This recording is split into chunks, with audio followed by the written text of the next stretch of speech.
My husband vanished after I slept with his brother, so I hired a PI to track him down for child support. The PI found him married to a millionaire, while I discovered he legally removed my name from our house and left me homeless.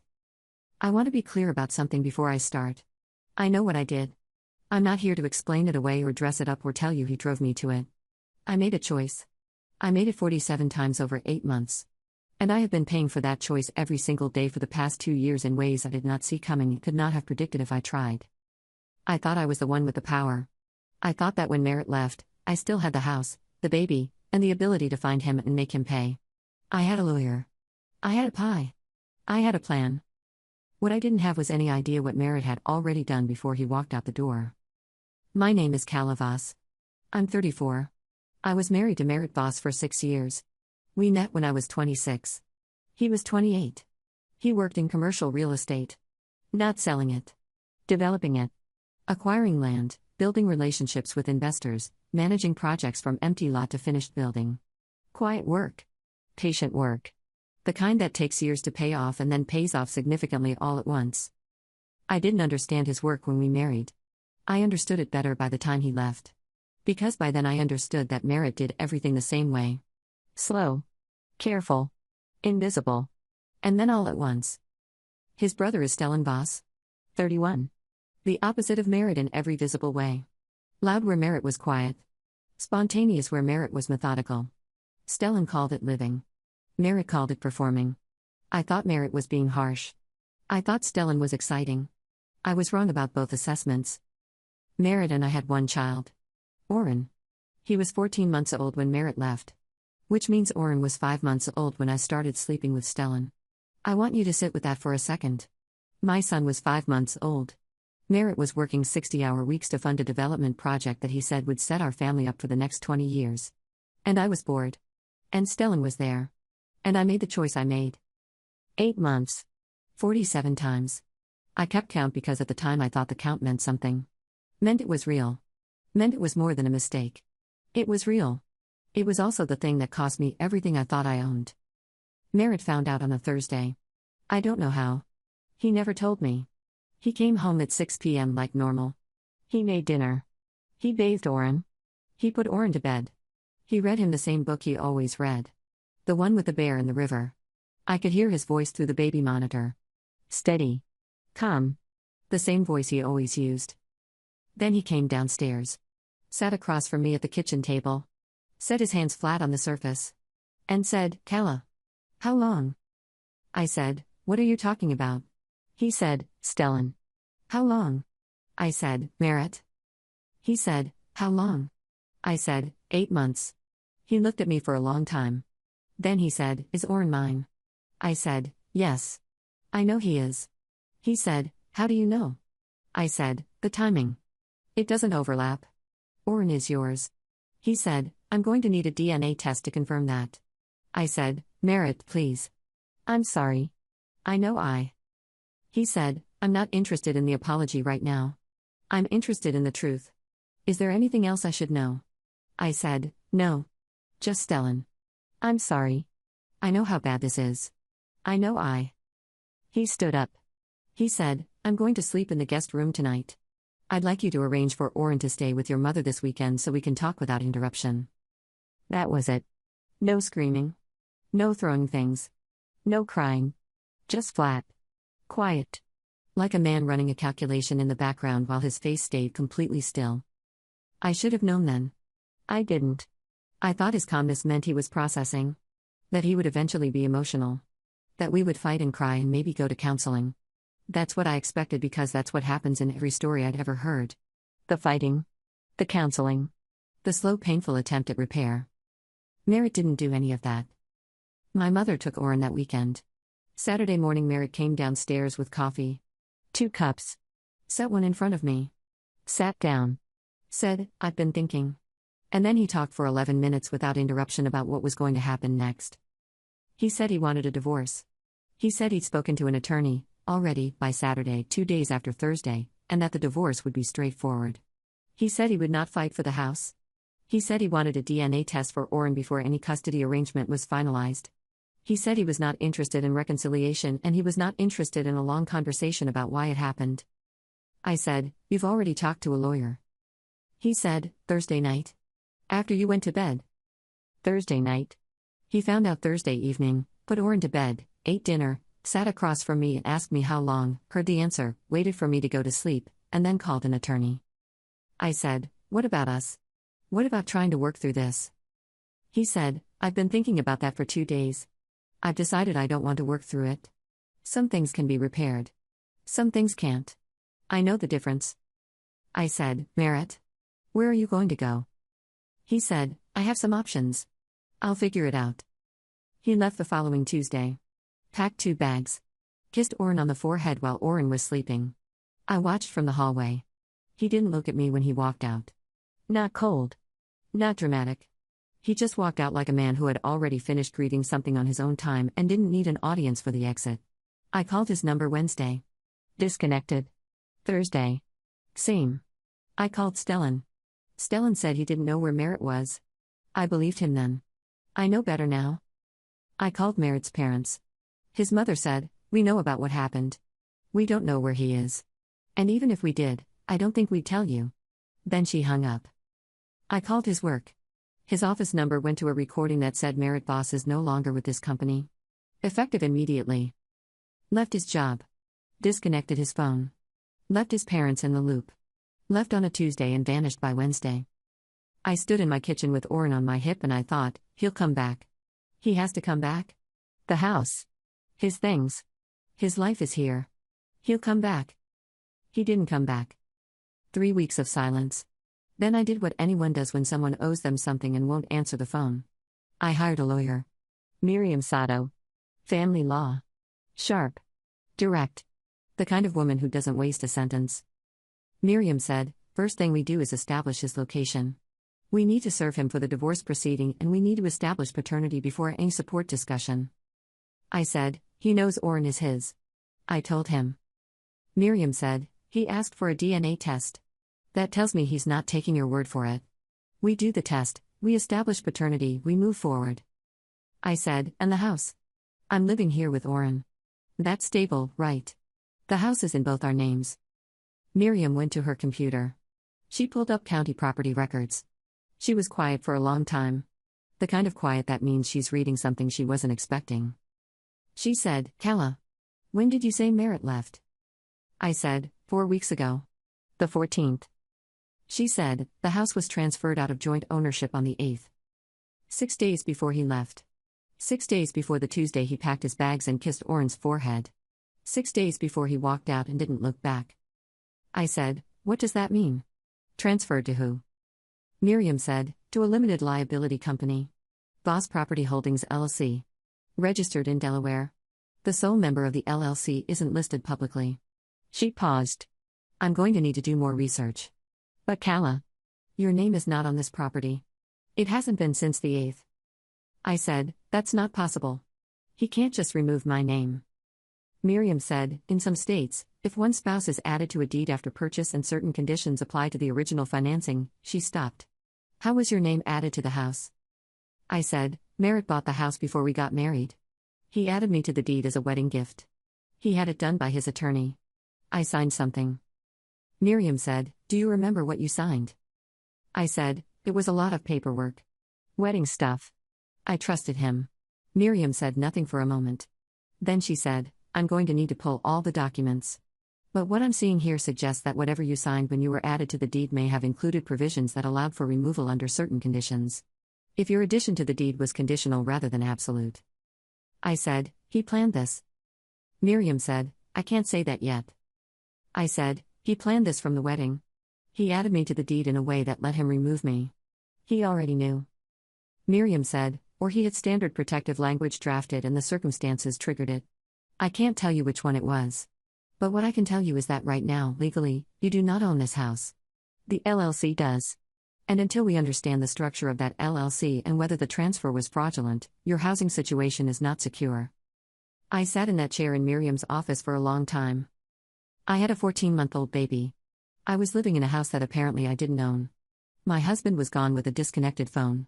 And I had just found out that 6 days before he left, while I was still in the same house, still sleeping down the hall, still assuming we'd have a long painful process ahead of us, He had already legally removed me from the property. While I was in the house. While I was his wife. 6 days before he left. Miriam filed an emergency motion to investigate the deed transfer. The court granted a temporary stay preventing any eviction or sale of the property while the investigation was pending. That bought me time. Months, eventually. But not a solution. Just time. We needed to find Merritt. Miriam referred me to a PI. His name was Theo Gard. 52 years old. Former financial crimes investigator. The kind of man who finds people who don't want to be found. His rate was $220 an hour. I paid it. I was desperate and the house situation had made me understand that Merritt had resources and planning I hadn't accounted for, and I needed someone who could match that. Theo took the case. He said, "Give me 3 weeks." He came back in 11 days. He sat across from me in Miriam's conference room with a folder. He set it on the table. He said, "I found him." I said, "Where?" He said, "Before I tell you, I want to prepare you for some of what's in here. Because it's not just a location." I said, "Just tell me." He opened the folder. Merritt was in Scottsdale, Arizona. He had relocated there approximately 2 weeks after leaving. He was working for a development firm called Apex Land Partners. His position was listed as Senior Development Director. His salary, based on public business filings and industry standard for the role, was estimated at $180,000 to $210,000 per year. I said, "He got a new job immediately." Theo said, "The job wasn't new." Based on LinkedIn history I was able to access through an archived version, he had been in contact with Apex Land Partners for approximately 7 months before he left. The formal offer appears to have been accepted approximately 6 weeks before he left. 6 weeks before he left. He accepted the job offer? Then the deed transfer happened 2 weeks later. Then he stayed for 4 more weeks. Went to work. Came home. Made dinner. Bathed Oren? Read The Bear in the River book. While he had a job offer in Scottsdale and a plan to remove my name from the house and leave. I said, "What else?" Theo turned a page in the folder. He said, "He married again. 8 months after your divorce was filed." I said, "The divorce wasn't finalized 8 months after he left. We hadn't even." Theo said, "He filed for divorce in Arizona? Served you by publication after multiple failed attempts at personal service. You were listed as having an unknown address in the Arizona filing.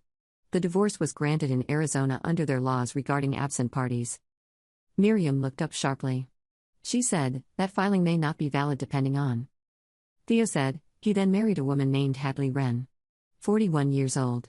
She is the founder and majority owner of a commercial interior design firm based in Scottsdale. Her company generates approximately $4.2 million in annual revenue. She owns her primary residence outright. No mortgage. Property assessed at $1.8 million. I said nothing for a moment. Then I said, "He married a millionaire." Theo said, "A multimillionaire.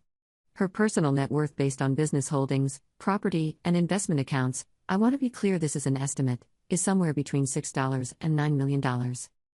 Merritt. The quiet one. The patient one. The one who did everything slow and careful and invisible and then all at once. He had left. He had moved to Arizona. He had gotten a $200,000 a year job. He had married a woman worth $9 million. And he had done all of this while I was in the house we used to share, watching a baby he'd never met, hiring a PI I couldn't afford." I said, "What about the LLC? The property holding company?" Theo said, "Boss Property Holdings LLC is registered in Delaware with a registered agent service. The actual beneficial owner isn't publicly listed. But based on the address associated with formation documents and cross-referencing with Merritt's professional history, I believe he is the beneficial owner. He transferred the house to the LLC before he left. The LLC controls the property. You have no legal interest in it." I said, "Can we pierce the LLC? Can we argue fraud?" Miriam said, "We can try. The question is whether the transfer was fraudulent under the law or whether it was permissible based on the original deed language. I've been reviewing the documents you signed when you were added to the deed." She paused. "Kala. The language is very specific. You were added as a conditional co-owner. There's a clause. It's on page 4. It says that in the event of verified marital misconduct by the secondary title holder, the primary title holder retains the right to remove the secondary holder from the deed without further consideration."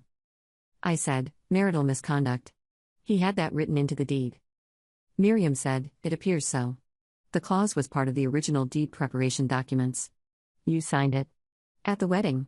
In the stack of paperwork. I said, he had a lawyer write a clause that let him remove me from the house if I cheated. Before we were even married. Miriam said, I can't prove that's why he included it. It may have been standard protective language. I said, 8 months of Stellan? The clause was just waiting? Miriam didn't answer. She didn't need to. I thought about the wedding. The stack of papers. Merritt's attorney smiling. Merritt in his gray suit. Me not reading anything because I trusted him. Because trusting him felt like the right thing to do when you're marrying someone. He had been planning architecture before we even said I do. The Arizona divorce filing. Miriam challenged it. She argued that the service by publication was improper because I had a known address. The Arizona court agreed on one point: the original divorce wasn't properly served. But Merritt's Arizona attorney had anticipated this. They had documentation showing that 4 separate attempts at personal service had failed. Merritt's attorney argued that after 4 failed attempts and several months, publication was appropriate. The courts went back and forth. It took 11 months total. In the end, the Arizona divorce was recognized in our state. The marriage was over. Legally. In both states. Child support. Oren's DNA test confirmed what I already knew. Merritt was the biological father. 99.97% probability. Merritt didn't contest it. He had known. He just needed the documentation. When child support was calculated, Miriam subpoenaed his income records. His salary at Apex Land Partners was $194,000 a year.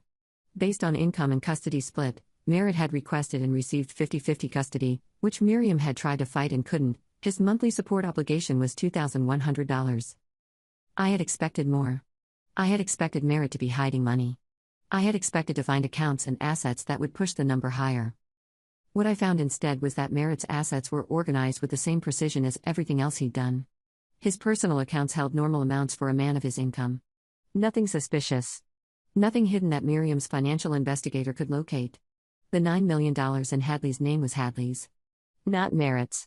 Not community property. They had a prenuptial agreement. Hadley's attorney had made sure of that. Merritt was not going to be paying child support against the $9 million estate. He was going to be paying $2,100 a month against his own $194,000 salary. Which was fair by the legal formula. Which was also $600 less per month than I had calculated I needed to cover my expenses. The house. Miriam fought the deed transfer for 14 months. The final ruling came down on the Tuesday. The court found that the conditional deed language was valid. I had signed it. It was disclosed in the documents. The transfer to the LLC was legal. The house was not mine. I had 60 days to vacate. I want to tell you what that felt like. Standing in the kitchen where I had made dinner for 6 years. Where Oren had taken his first steps. Where Merritt had made coffee at 6 a.m. every morning without fail. Where I had made 47 choices that had started this entire chain of events. Standing in a kitchen that a judge had just told me I had to leave. I called my mother. She said, "You can stay here. You and Oren." I moved into my mother's spare room. 34 years old. 2 suitcases. A toddler. A $2,100 monthly child support check. Stellan called me during the move. He asked how I was doing. I said I was moving into my mother's house because I had lost my home. He said, "That's really hard." "I'm sorry." Then he said he'd gotten a job offer in Denver and he was probably going to take it. He asked if I thought that was a good idea. I said, "Stellan, I lost my house. I'm carrying boxes into my mother's spare bedroom. And you're calling me to ask for life advice." He said, "I just thought you'd want to know."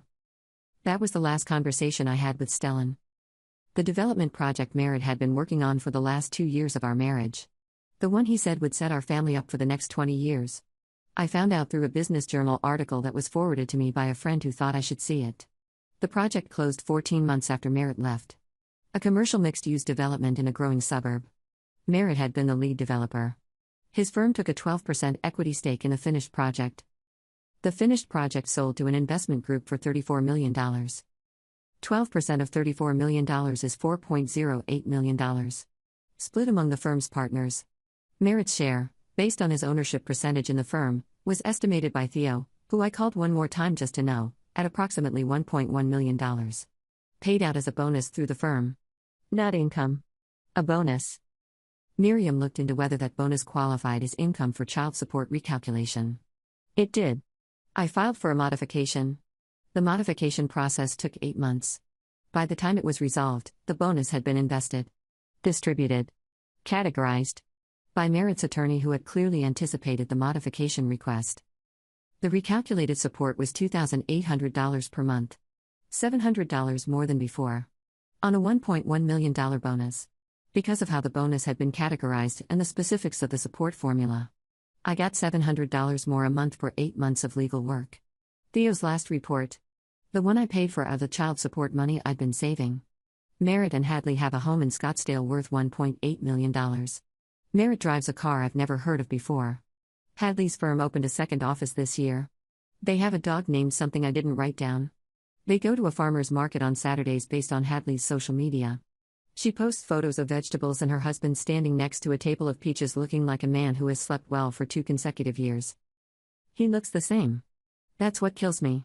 He looks exactly the same as the man who sat across from me at the kitchen table and said, "How long?" He looks like a man who processed something difficult and moved forward without carrying it with him. I carry it. Every day. In my mother's spare room that I've painted and furnished and tried to make feel like somewhere I chose to be. With Oren, who has his father's patience and his father's eyes and his father's way of looking at you like he's running a calculation in the background while his face stays completely still. Oren goes to Scottsdale every other month. Merritt's mother told me through a text she sent by accident to my number instead of Merritt's that Oren loves the house there. That he asks to stay longer. She didn't respond when I replied. I want to be clear again. I know what I did. I made a choice and the consequences of that choice are sitting in my mother's spare room with me, and they do not leave. They do not leave when Oren laughs or when the child support clears or when I have a good week at work. They sit there. Because I put them there. Merritt did not do anything illegal. Every document he signed was legal. Every transfer was authorized. Every piece of architecture he built before he left was constructed on a foundation of things I had agreed to and not read and not question because I trusted a quiet man who did everything slow and careful and invisible. And then all at once, the pie found him. Married. Thriving. Scottsdale. Farmer's market. Peaches. The house I'm not in anymore belongs to an LLC I cannot touch. The bonus I tried to recalculate added $700 a month to my life. Stellan is in Denver. Oren asks to stay longer in Arizona. I hired the pie because I thought I had leverage. I thought finding him meant I would have power. I thought child support meant I had something. What I actually had was a signature on page 4 of a document I didn't read. And 8 months of choices I can't undo. And a kitchen I had to leave in 60 days. He didn't run. He relocated. He didn't hide. He restructured. He didn't leave me homeless out of cruelty. He left me homeless out of preparation. There is a difference. I have spent 2 years learning what that difference feels like from the inside. The spare room is quiet at night. Oren sleeps well. The child support clears on the 1st of every month without fail. Merritt has never missed a payment, never been late, never sent a message. Just a transfer. Clean. On time. Like a man who understands that what he owes is exactly what he pays and not $1 more. I thought when I hired the pie that I was hunting him down.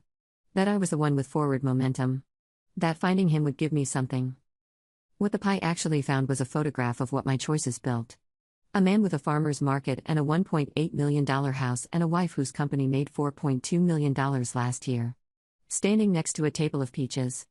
Looking like a man who was told something on a Thursday, sat with it over a weekend, made a plan, and executed it without flinching. I wanted to find him so I could tell him what he cost me. He already knew. He built the price into the architecture before we even said I do. I didn't understand that until I read page 4. I understand it now.